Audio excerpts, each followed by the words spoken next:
গুটি কয়েক ছাত্র সমন্বয়কে নিয়ে ভাববেন আপনারা সব পরিচালনা করবেন। এখন ডাক দেন, দেখেন সমন্বয়কদের পিছনে 1000 মানুষ পান কিনা, প্রোগ্রাম ডাক দেওয়ান, দেখেন 1000 মানুষ থাকে কিনা। এটা কি মানে চারটিখানিক ব্যাপার? মনে হয় যে কয়েকজন ছাত্র ডাক দিছে আর এইভাবে রেজিস্ট্যান্স হয়ে গেছে, এইভাবে একটা গণ আন্দোলন হয়ে গেছে। এখন অনেকে মাস্টারমাইন্ড হয়ে গেছে, অনেকে প্রধান মুক্তমুখ হয়ে গেছে। আজকের এই নেতৃবৃন্দের কথাও যদি বলেন, আমাদের কৃতিত্বের কথা না, অনেকের পেছনে আমাদের অর্থ, শ্রম, মেধা ইনভেস্ট করে আমরা তৈরি করেছি তাদেরকে। রাজনীতিতে পথ চলায় স্বামী স্ত্রীর সংসার টেকে না। রাজনীতি তো একসময় মত পথের বিরোধ কেন্দ্র করে একজনে অভিমান, মান অভিমান তৈরি হতেই পারে, সক্রিয়তা নিষ্ক্রিয়তা থাকতেই পারে, কিন্তু তাদের রাজনীতির হাতে খড়িটা।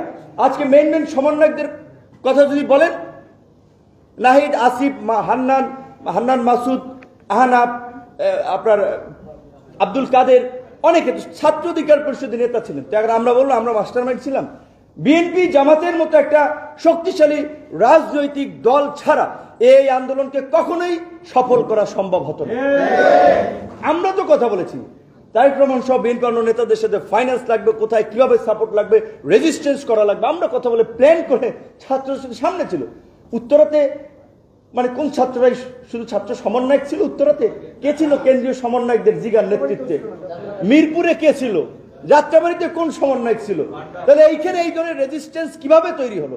বন্দুকের নলের মুখে লাশ পড়তেছে, এই যে ছেলেরা ইন্টারভিউ দিচ্ছে যে আমার সামনে থেকে লাশ পড়ছে, তারপর আমি যাচ্ছি না।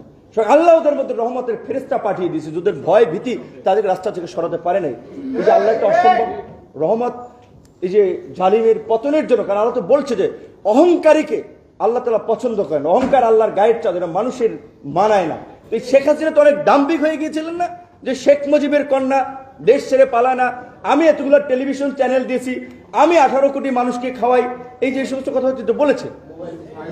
সীমা লঙ্ঘনকারীকে আল্লাহ পছন্দ করেন না। শেখ হাসিনা সীমা লঙ্ঘন করেছে, আল্লাহ হটিয়ে দিয়েছেন। এটা একেবারে অহেতুক বিতর্ক যে এই আন্দোলনের কে মাস্টারমাইন্ড, কে ছিল, কি ছিল।